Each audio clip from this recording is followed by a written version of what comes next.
Hi everyone, welcome to the Navigant Credit Union Broadcast Center. I'm GoLocal News Editor Kate Nagel. Thanks for tuning in for the first show of the week here in the Navigant Credit Union Broadcast Center. And as we do most Tuesdays, we check in with Jennifer Lawless, Professor of Political Science down at the University of Virginia. Jennifer, thanks for joining us today.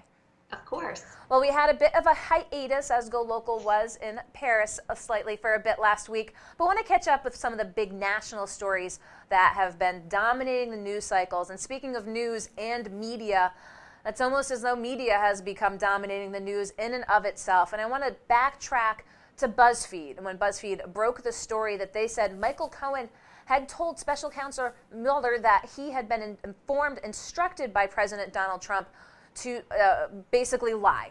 BuzzFeed comes out with the story, and then we see Mueller, in a very unprecedented move, come out and say something about that BuzzFeed story. So talk with us a little bit about, from that initial publication to finding out more about what came out from Special Counsel and what you think could possibly be at play. Well, the story obviously was insane because if it was true, it was explicit grounds for impeachment. It's hard to imagine a more obvious case for obstruction of justice than instructing somebody to lie to Congress. And Congress has impeached presidents on those grounds before, Bill Clinton most recently. And frankly, lying about an affair with Monica Lewinsky pales in comparison to lying about telling Michael Cohen to lie in front of Congress. So it was a really big deal because it seemed to Democrats like it was going to be the nail in the coffin that they really needed to take down this president. But what was fascinating was that over the course of the day, every news outlet was reporting that they could not confirm the story, but they were still reporting on it as though it were likely true, and they were interviewing sources and they were interviewing experts who were well situated to talk about the likely implications, assuming the story was true. Mm-hmm. So when it became clear that the special counsel's office came out and said, there are at least some pieces of this that are not accurate, the news media then basically had no choice but to start telling stories about themselves and how this can happen and what the reporters at BuzzFeed might have been up to. And BuzzFeed doubling down then became another story in and of itself. So the whole thing has gotten pretty meta. It's about how the media cover the media at this point. And in a lot of ways, we've even lost sight of what this could possibly mean in terms of obstruction of justice. Now, you made a key point that some have pointed out as well. You said that Mueller's team pointed out that some pieces of BuzzFeed stories were inaccurate. So you think that actually does, in fact, leave a window open. Do you think that BuzzFeed might, in the end, be vindicated? I think they likely will be vindicated, but that it doesn't matter and that it's going to be too late. I mean, how many of us remember that Rick Santorum won the Iowa caucuses and Mitt Romney didn't, right? That came out several days later. It didn't really do much for Rick Santorum. So the story here is that BuzzFeed was, debunked by Robert Mueller, and the details and the nuance about how much of the story is going to be debunked isn't something that we're going to know until Mueller issues his report. So that timing is what's particularly bad. The BuzzFeed reporters have asked Mueller to be more specific, but he's obviously not going to be, and he has no reason to be. So, you do talk about that time frame. I mean, I don't think BuzzFeed's going anywhere in the future. Yes, it's a big hit for a big media company. But as you said, it's what we end up eventually seeing coming from Mueller. It's right. The other thing I would note, though, is that this incident plays into Donald Trump's narrative of fake news and of the mainstream media and the non-mainstream media being out to get him. And so it adds fuel to that fire. It's also part of the reason that he recently told Sarah Huckabee Sanders that no more, she doesn't have to give regular press briefings. The media don't cover anything accurately anyway. So these are the kinds of stories that ultimately, I think, put Donald Trump on better footing, despite the fact that the substance of the story is probably the most damning thing that has yet to come out of this investigation. You do raise an interesting point about how the president contextualizes coverage of his administration by the media, because in sort of a double whammy of a news cycle, we've seen a very interesting story playing out from those students at Covington Catholic and pieces of the story that were first reported, and then more layers to the puzzle after the fact. Now, this, of course, refers to those students at the March for Life rally, their interaction with a Native American, one young man's face in particular, and immediately these students were demonized, and then we heard more of the story. So let's talk a little bit about how the media handled this. Right. This is another incident where a snippet of a video recording went viral. The media immediately jumped on it without doing much more investigation or without placing it in a broader context, and fueled the fire basically for both sides, that Make America Great Again hats indicate complete hatred and intolerance, and that, you know, the media are not able, from the Republican or the conservative side or the Trump side, the media are not able to cover any kind of story in a meaningful way. And, you know, again, we're now still 48 hours later finding out details about what actually went on. There were multiple groups involved. Both sides, it seems, are now going to be coming together at Covington High School to discuss what happened and to try and move things forward. But, you know, this is the kind of thing where it's good clickbait and it's a really interesting video, and it also doesn't tell us anything. It just stokes the fire. And as you mentioned, sides are going to come together at Covington Catholic. It was in fact closed today, if I saw, didn't they? They said they had threats against the school and against students.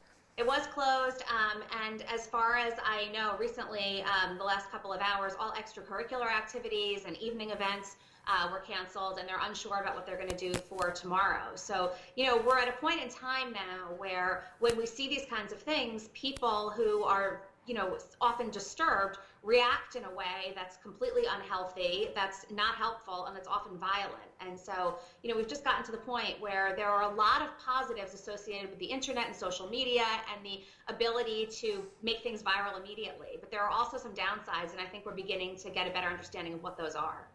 Now, you talk about the students, you talk about the MAGA hats, and of course there's been some chatter here in Rhode Island as well about them. Now, there are those that say from the left that anyone who wears a MAGA hat has to be racist. It has come down to this very basic contextualization of those who wear Make America Great Again hats. What are you seeing on the national level? I think that's the perception, and it's a perception that is in fact being driven by the president himself. You know, it's not necessarily that all Republicans are racist. It's not the case that all conservatives are racist. But we've gotten to the point now where people would argue, Democrats would agree, many Democratic members of Congress and presidential candidates just yesterday literally said the president is a racist. So when you're associating yourself with his slogan, which is Make America Great Again, and not necessarily the Republican Party or the conservative movement more broadly, those two things become synonymous in a lot of people's minds. Now, the other thing I would note, though, is that this high school, they were participating, you know, in an anti-choice rally. Their tensions were very, very high. That's a very controversial issue. And that got lost in it, too, right? That you've got these high school students, you know, actively going to the White House and going to Washington, D.C. to ensure that the federal government does not protect a woman's right to choose.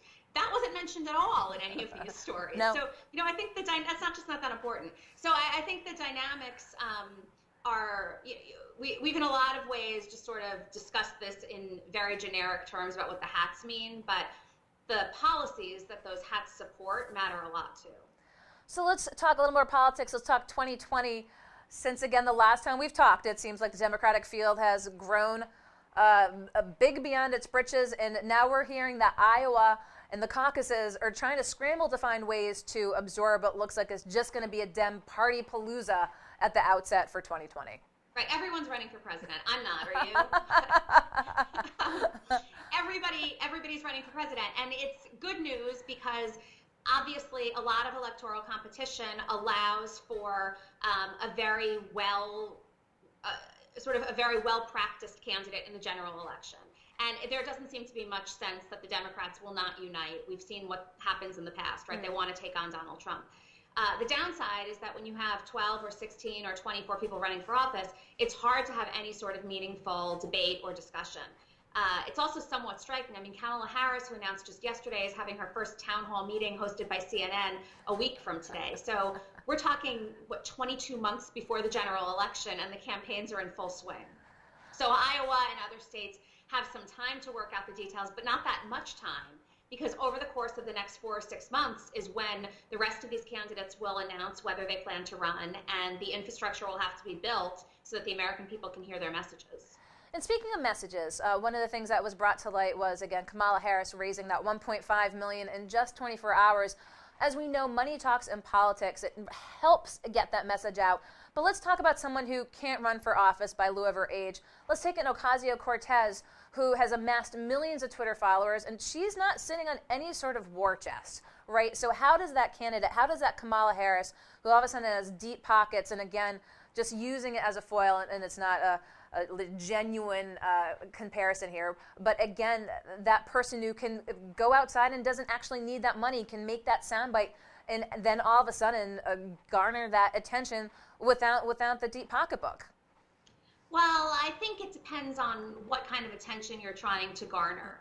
And some of the attention that Ocasio-Cortez has garnered is not necessarily the attention that a presidential candidate would want, or from the kinds of voters that presidential candidates would find most useful, especially those that can be high-dollar donors early on in a cycle.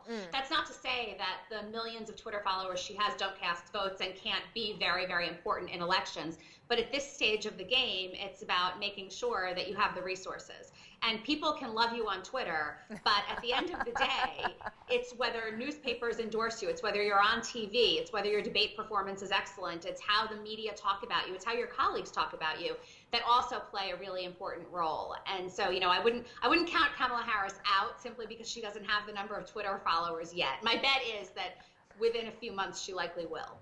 I believe that she had the highest number of viewership, though, for a floor speech. So she did get a little social media bump as well. But let's tack a little bit here. We spoke last 2 weeks ago. It was, when is the shutdown going to end? Your last prediction was when enough Republicans cannot support it anymore. Does that still hold true? It does, and frankly, today, coming out of the White House were stories about White House aides who can't pay the rent. Right. So we've now gotten to the point where it's the people working in the White House overtime, crazy hours, because so many people are furloughed and are unable to work, and they're not getting paid either. Statistics have come out in the last couple of days about the number of people who are going to be delinquent on mortgage and rent payments. Also, January was the worst possible month because people's spending is more in December around the holidays. I think that the Republicans are going to have to move on this pretty quickly. The Democrats have demonstrated no incentive to move because you can't negotiate with a hostage taker. And that's what Donald Trump is when it comes to this government, right? If they're willing to give him anything right now, then this is a tactic that he can employ the next time he doesn't get what he wants. But my sense is that the minute he agrees to open the government, we're not going to be far from a deal because everybody wants the shutdown to end. Any thoughts? Can you think we're talking days, weeks? What do you think this is going to? When do you think this is going to end? I mean, I think the next paycheck that everybody won't get will be this Friday. So I would be hard pressed to believe that it would go far into next week. 2 paychecks seems like a lot.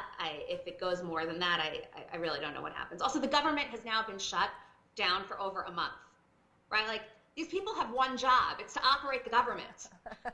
And so, you know, this is completely insane. And I think the average citizen, even the person who doesn't worry about clinical trials by the NIH, even the person who isn't going to DC and wanting to visit the monuments, even people that aren't, you know, trying to spend their time in national parks, have reached the point where they're sort of like, what is going on? If these people can't make the government operate, what are we supposed to do? And frankly, it's not that great for all of these newly elected members of Congress on both sides of the aisle who promised that they were going to come to Washington to change the way Washington works. I don't think this is the direction that most voters expected them to go. Not in the least. So we'll see this time next week what the federal government looks like and more here in the Navigant Credit Union Broadcast Center. So Jennifer Lawless down at the University of Virginia, thank you as always for taking the time to Skype in. Of course. Okay. Don't go anywhere. We're going to be right back with some more local politics with a young Republican leader. We'll be right back just in one moment.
Hi, everyone. Welcome back to the Navigant Credit Union Broadcast Center. I'm GoLocal News Editor Kate Nagel. Thanks for tuning in for the 4 o'clock News and Politics Show. Would like to thank Jennifer Lawless down at the University of Virginia for joining us as she usually does. Now we're going to get a little more local. We've got Ed Tarnowski with the College Republican Federation of Rhode Island. Ed, thank you for joining us today. Thank you for having me. I appreciate it. No stranger to politics. You've worked with former House Minority Leader and gubernatorial candidate Patricia Morgan. You are a well-seasoned political operative, and now you're taking the helm of the College Republicans here. Talk with us a little bit about the College Republican Federation here in Rhode Island.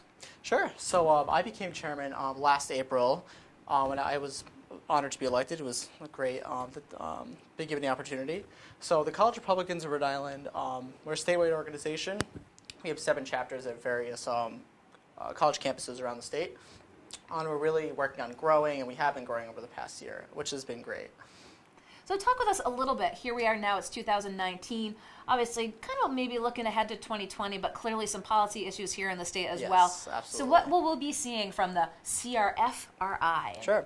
So I want to talk about 2 core things. So I'll talk about, for the sake of time, the stuff that we're going to work on the college campus level as well as on the state level. Okay.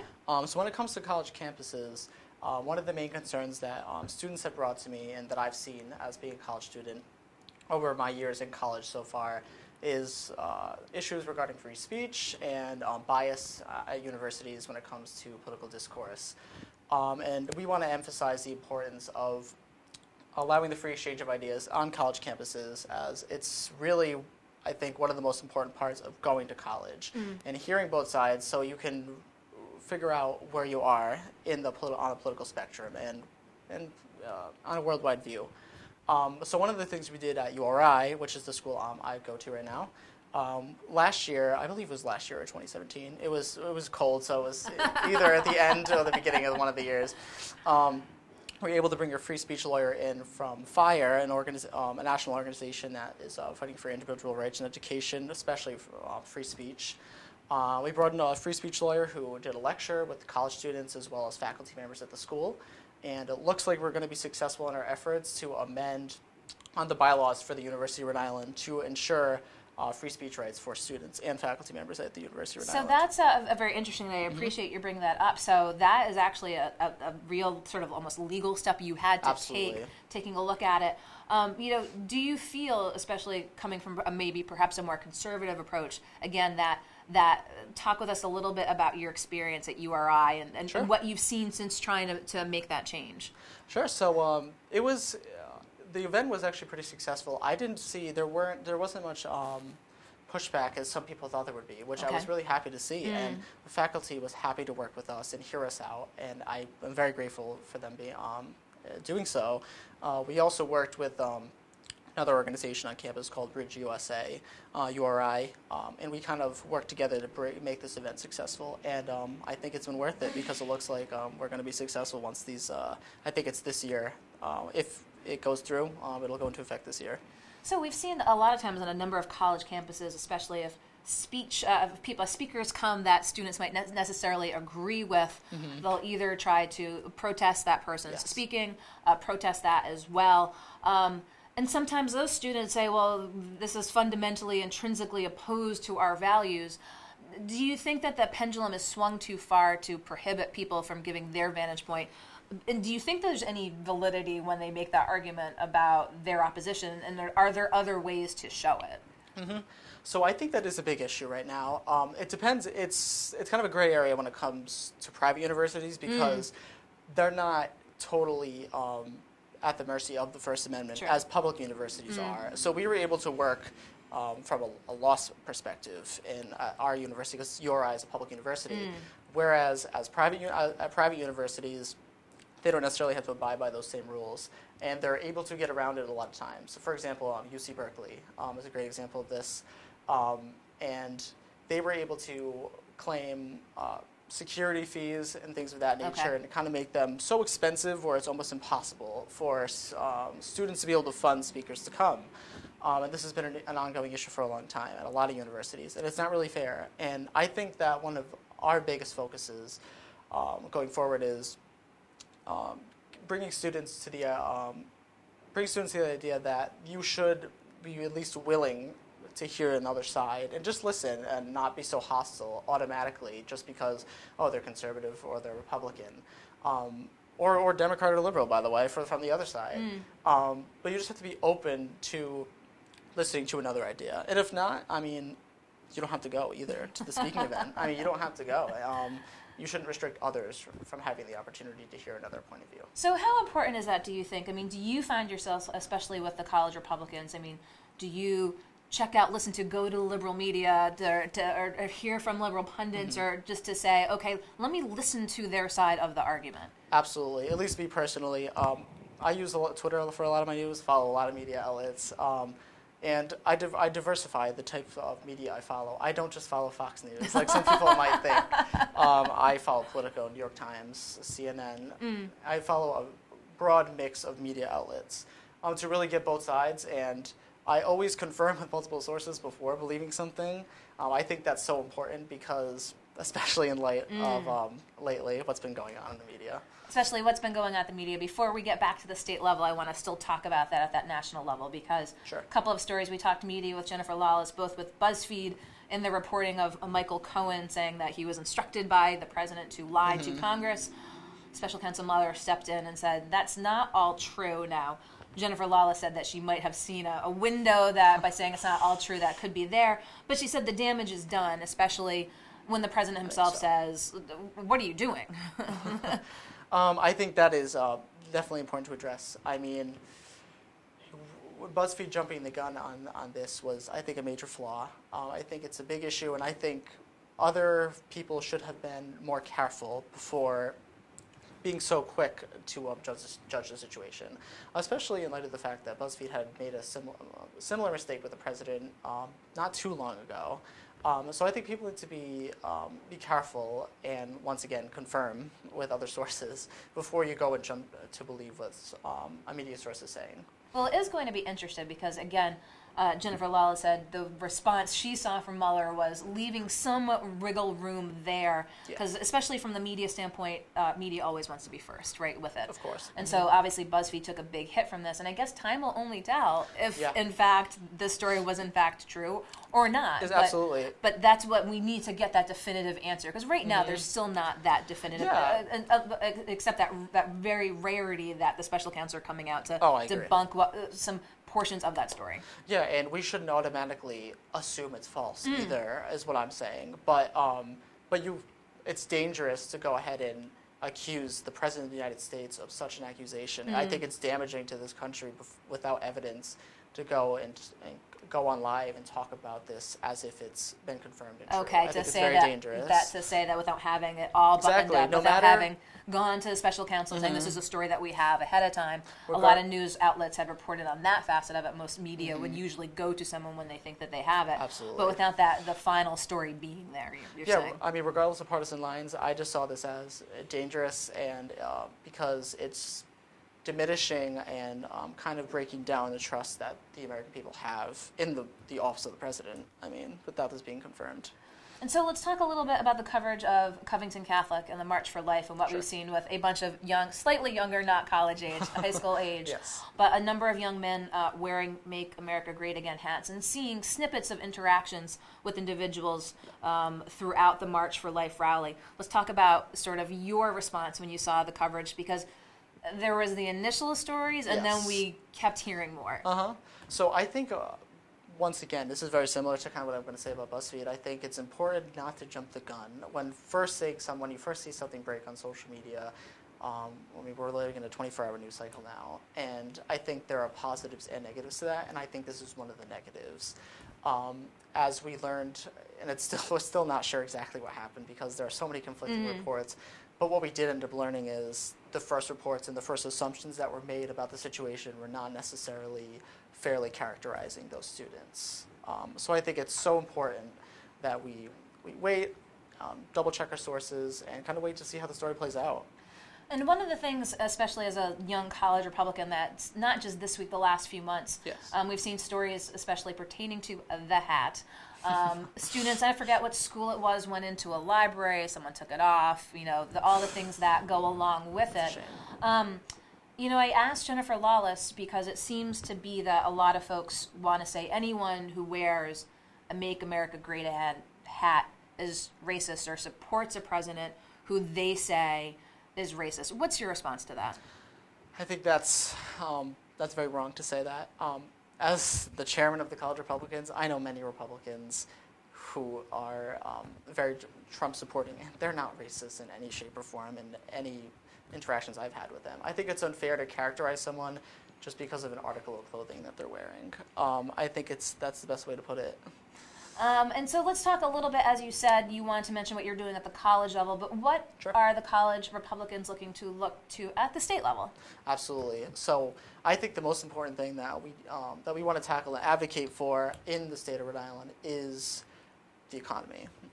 While the governor likes to throw around that the economy is doing well, I think a lot of that has to do with the success of the national economy. I think while Rhode Island has been brought up since the recession, it is still lagging behind many of the other states in the union.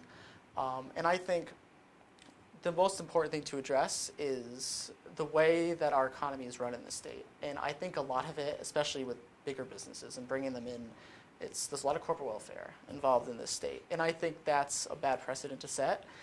I think the solution to improving Rhode Island's economy is not more government intervention, but less government intervention. I think by making it more business friendly and across the board for all businesses and people will naturally want to do business in Rhode Island without having to be bribed by the state, I guess I'd put it. It doesn't have to be that way. You see places like Austin, Texas. People are calling it the new Silicon Valley because of its free market principles that are drawing so many people and businesses to it. And I think we need to get to that in Rhode Island. And I think it will lead to job growth as well, which is always good. So do you think that college Republicans are focused on sort of that life behind the college campus and what their economic and work futures look like after that graduation cap? Yeah, and I think this is where both of those tie in. I mean, college students more than anyone should want a free market approach to the system that they're entering after college because I've seen it and I've done it. College is a lot of work. There's a lot of studying, those 3 a.m. nights, studying, and no sleep, but you get that A. And I think that we should be living in a society where you're rewarded for that kind of hard work. And when you're leaving college, when you're entering the workforce, you want to be rewarded for sticking out and working and putting the extra mile in to work hard. And I think the best way to be rewarded for that is a free market society and just getting government out of the way so people can thrive on their own and achieve through their own hard work. So something we just saw today from the College Republican Federation of Rhode Island, a big national endorsement. Yes. Can you talk a little bit about that? Absolutely. So the College Republicans of Rhode Island we were happy to sign on with the American Conservation Coalition, which is a free market environmental organization which encourages Republicans, and not just Republicans, just legislators across the board, to take an approach to environmentalism that doesn't necessarily have to be so incredibly harmful to our economy. Because I think there are a lot of approaches. For example, a carbon tax would be very painful and harmful to many people and businesses because of the tax burden that it would create. And I think that through free market principles and innovation, we'll naturally see renewable forms of energy and things of that nature becoming more abundant in our society. So is that something that you envision that the Federation here will work more with Republicans around the country on with that endorsement that you made today? Absolutely. I'd like to work with both Republicans around the country and in our state to really come up with solutions that are free market to the environment, because right now a lot of Republicans just aren't in that conversation, and I think it's time they be a part of the conversation. Well, I have a feeling that we'll be having many more conversations moving forward. I appreciate your taking the time to come into the studio here to do some press, tell folks a little bit more about the organization and what we're going to be hearing from you in the coming year. So Absolutely. Ed Tarnowski, thank you so much for coming in. Thank you for having me. I appreciate it. I appreciate it. And don't go anywhere. We're going to be back with our last guest here in the Navigant Credit Union Broadcast Center.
Hi, everyone. Welcome back to the Navigant Credit Union Broadcast Center. I'm GoLocal News Editor Kate Nagel. Thanks for joining us this Tuesday afternoon for News and Politics. We'd like to thank Jennifer Lawless, former Democratic congressional candidate and professor of political science at UVA, for coming on, as well as Ed Tarnowski with the Young Republicans here in the College Republican Federation of Rhode Island.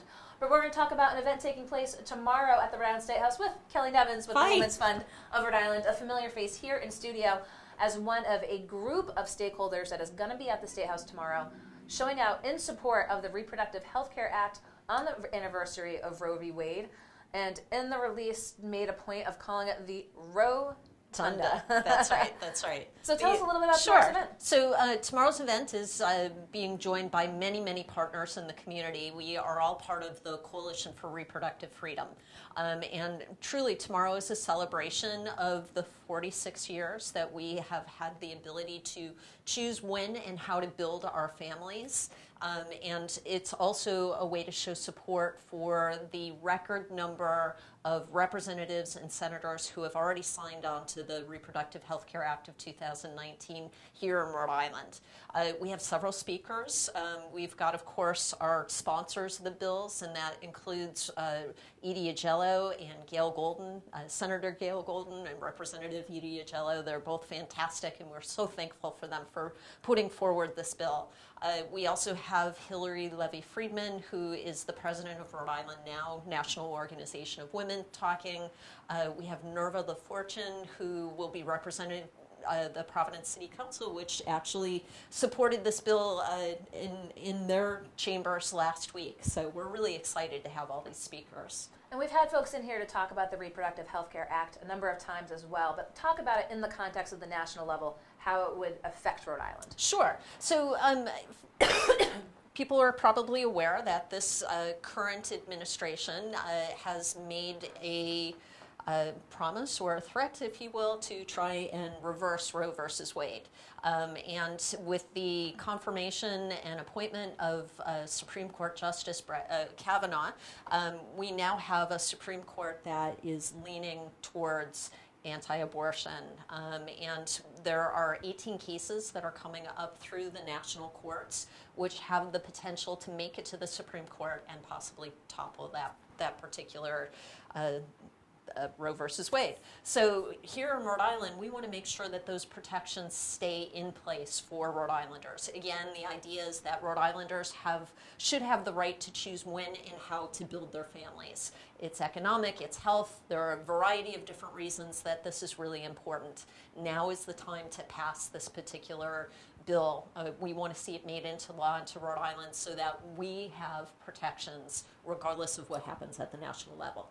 So I'm assuming you're encouraging folks to turn out tomorrow. Absolutely, yeah. For this event. Yeah, the celebration's going to take place, again, in the Rotunda at the State House at 3 p.m. The speakers will be coming on board. We'll have lots of cheers and support for the bill, and our goal is to get that bill to the floor this year to get it voted on. And of course, that's just the kickoff. There'll be a number of opportunities if the bill does move forward that you'll be looking for that public support to be coming out to the State House. And not the least of which is we want to invite people to start preparing their testimony in support of this bill, because once it comes up for hearing, we need to hear your voices up at the State House.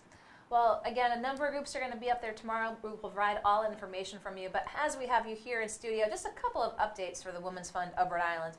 Want to talk about let's talk about grants, and let's talk about the Policy Institute. Sure. So part of what the Women's Fund does is we invest in women and girls, and we do that through research, advocacy, grant making, and strategic partnerships designed to advance gender equity in Rhode Island. So you heard grant making in there. We've actually opened up our grant making window, and we will be giving out up to 5 $10,000 grants before the end of 2019 to other groups that are advancing gender equity. You can find information on our website at wfri.org/grant-making. Or if you just go to our website, you can find the link there. We're accepting grant applications through March 15th, and we're also inviting people from the public who are interested in being grant reviewers to reach out, because we actually use community grant reviewers to help advise us on which grants we should move forward. Very good. And then, of course, you're also looking for some support in the community for your Women's Policy Institute? Yes, so we have a cornerstone program of the women called the Women's Policy Institute, and this program is a 9-month fellowship program that teaches women specifically on how bills are made into laws. During the program, each cohort chooses a topic that they want to see addressed up at the State House. They design a campaign around it. They find sponsors in the legislature, and hopefully what they're working on can be made into a law. Our most successful year for this was when we helped to pass the temporary caregiver insurance law, which made it possible for Rhode Islanders to get paid family time off to welcome a new child into their family or to care for a seriously ill loved one. We are in a major fundraising campaign where we have one matching grant by a local philanthropist who has agreed to give us $10,000 if we raise $20,000 for the program by the end of June. And we're about a quarter of the way there, and we are looking for community support for this. Our people who've gone through the program have actually gone on to continue to advocate for community change. Many of them have run for office successfully, and we would like to see that happen moving forward. Well, I'm glad we had you in again to give us a little update as to what to expect tomorrow up at the State House, and as well from the Women's Fund of Rhode Island moving forward. So Kelly Nevins, thank you for taking the time to come in, and thank you for watching. We'll be back here tomorrow with Laura Afonso at 3 o'clock talking food and drink, and I'll be back here at 4 p.m. in the Navigant Credit Union Broadcast Center. I'm GoLocal News Editor Kate Nagel.